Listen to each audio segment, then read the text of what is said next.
All right, so I came across this post on Reddit. It said, "What's your opinion on sex in fantasy? Should it be there or not? And why?" And I thought this was a very interesting question because actually it's a question I think a lot of people ask. And some people actually do feel uncomfortable with sex being in fantasy books. Fantasy meaning swords, sorcery, anything outside of our natural everyday reality, right? Epic fantasy or just modern urban fantasy, whatever it might be. And some of the responses, of course, and one of the most popular responses, that if it serves the story, then of course, yeah, it can be in there if it serves the story. Now, I want to first and foremost say that the question in and of itself is slightly flawed because it uses the word should. Books and fictional books and novels and what have you are art pieces, right? They are art pieces, and in art, there's no should in art, right? You can do whatever the artist wants to do. They can do whatever the heck they want to do. It's their art. It's their expression of the thoughts and ideas that's within their minds. So the question is slightly flawed, but I feel as if the author really wanted to say, like, is it good? Is it proper to have sex in fictional books? Yes or no? And why? Like, do you want to see more sex in books? The author of the post, I mean, the author of the Reddit post. Do you want to see more sex in these fantasy books? Yes, no, or why? Now, whether or not it's good is going to be solely dependent on the person who's reading the book, right? And so I try to come up with some thoughts, some ideas, some questions. I think every person, every reader should probably be like very honest in asking themselves in regards to sex in books, in order to just say, hey, this book might be good for me and this one might not be good for me. And I think it's very important for our own, in a time when our mental health is so important and we're realizing it more now than ever that our mental health is super important, we got to ask ourselves these questions for the sake of even our mental health. So here are a couple questions that I think you need to ask yourself when going into reading a new book or new series. Now, am I still triggered by a past negative experience having to do with sex? Now, if this is true for you, then there are certain books out there that you should not touch, right? And again, I mentioned it on this channel before, the Demon Cycle book by Peter V. Brett. I think it's really a powerful, like it's really a great series of books. It's very well written, but there is a storyline in there having to do with Leisha Paper that if you dealt with in your life, like any area of sexual abuse, you shouldn't be going anywhere near this book, no matter how good it is. Now, there are plenty of women out there, women, girls, whose first sexual experience, unfortunately, came as a result of rape, right? And reliving this through a book, I would say, is not advisable. And so this is something you have to ask yourself, am I going to be triggered by sex in this book? And so therefore, that's one of the reasons, again, why I have this channel, is to kind of bring up maybe some of these sensitive issues, which might be triggering for some people. And so whenever I come across these issues or come across these, you can guarantee I'm gonna be bringing it up on this channel in some of these books. All right, here we go. Next, are you aroused or are you struggling with pornography? Are you aroused by sexual content? Okay, this might actually seem like, of course I'm aroused by it, so that's why I'm gonna read it. But actually, it might be the opposite. This might be a reason not to read it. This might be a reason not to get into more sexual content because you are aroused by it.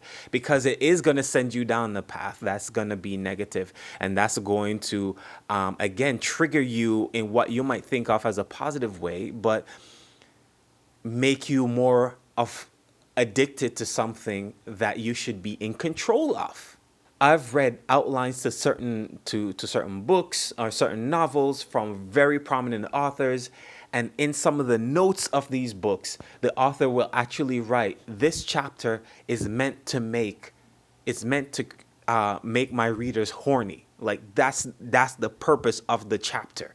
Okay, so trust me when I say there is a level of emotional manipulation that goes into any good book out there. Like the author is literally trying to put or stir up certain emotions within you.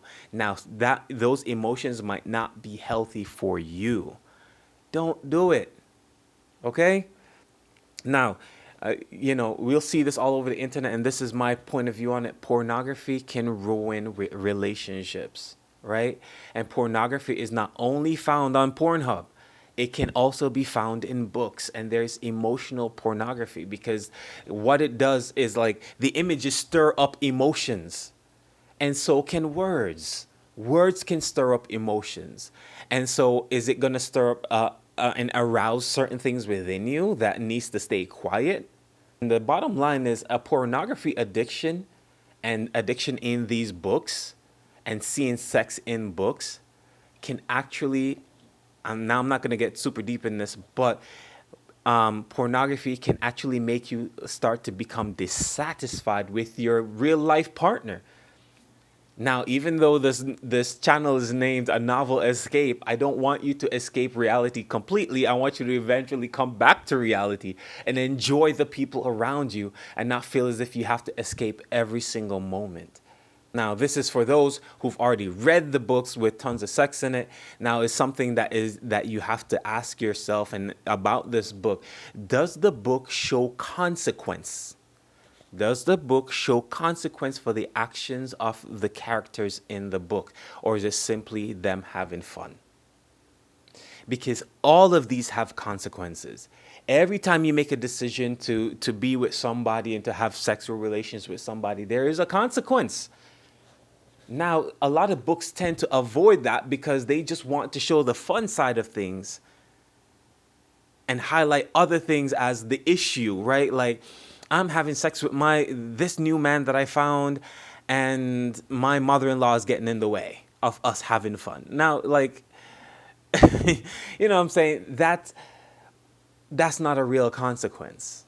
Now, is the book showing consequence? And so, as a result, if it's not showing the consequences of certain relationships and certain sexual encounters, guess what? The book is lying to you.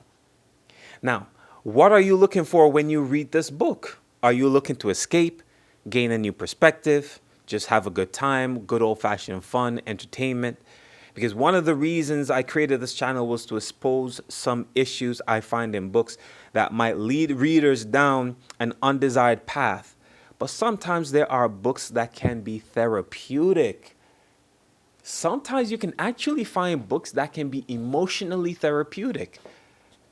And so in that realm, I would say, yeah, go for it. One of the reasons I wrote a book called Do You Think Your Mother Would Like Me? That's one of the books I wrote. I wrote it a good few years ago, probably like 6 or 7 years ago. And I have sex at the very end of the book because now the characters have gone through certain things together, and now they're able to enjoy each other at the very end of the book. And so, and I believe that this book can be therapeutic for some people who have maybe a false reality of what sex and love might be.